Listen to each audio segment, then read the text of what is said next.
All right, today we're jumping into something I think pretty much every one of us has felt at some point. It's that endless, frustrating cycle of starting a project over and over and over again. So, yeah, let's get right into it. So, does this sound familiar? You get this brilliant idea, right?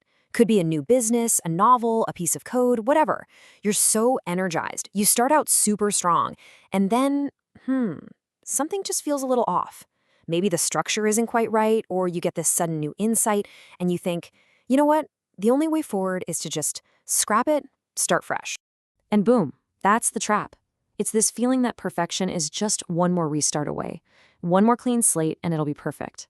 But it's just a powerful illusion, right? And it keeps that amazing project of yours stuck in this permanent state of almost done forever.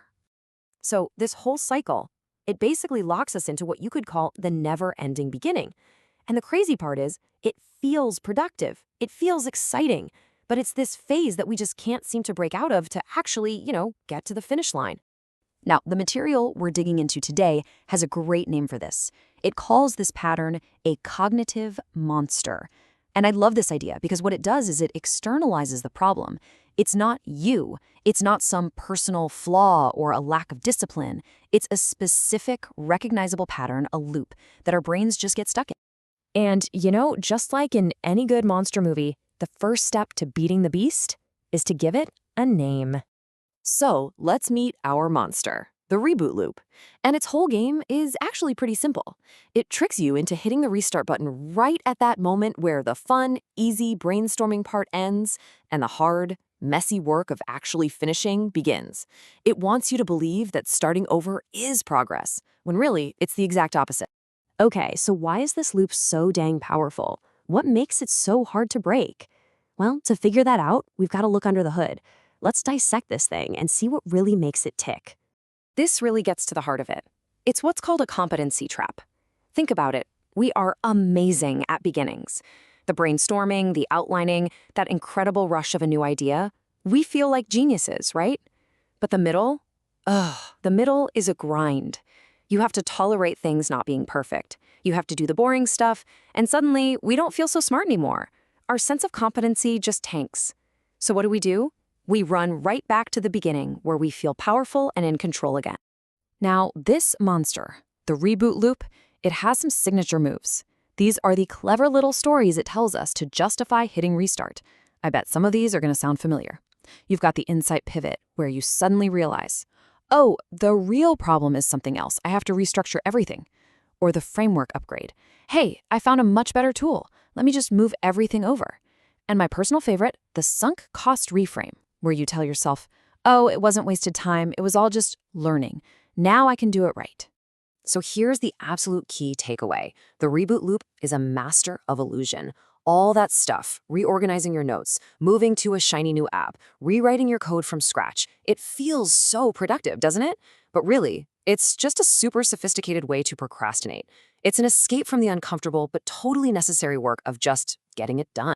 All right, we've named the monster, we've looked at its playbook, we know how it works. So now for the million-dollar question. How do we actually break this thing?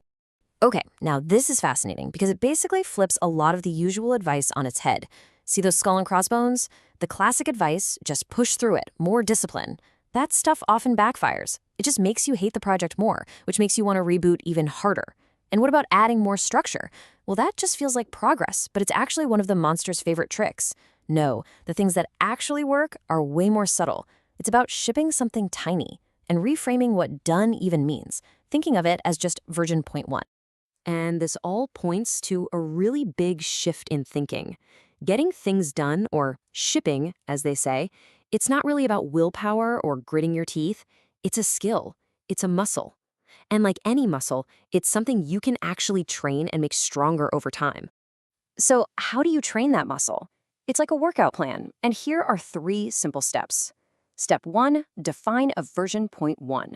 I mean, be brutal about it. Scope it down to the absolute tiniest minimum viable version. What is the smallest possible thing you can call finished? Step 2, time box it. Give yourself a hard, short deadline. No excuses. And step 3, ship it. Publicly. Tell a friend, post it somewhere, just make it real. That little bit of external accountability makes it so much harder to hit the reboot button. Look, the point of all this isn't to create some perfect masterpiece right out of the gate. Not at all. The real goal is to change your relationship with the very idea of done.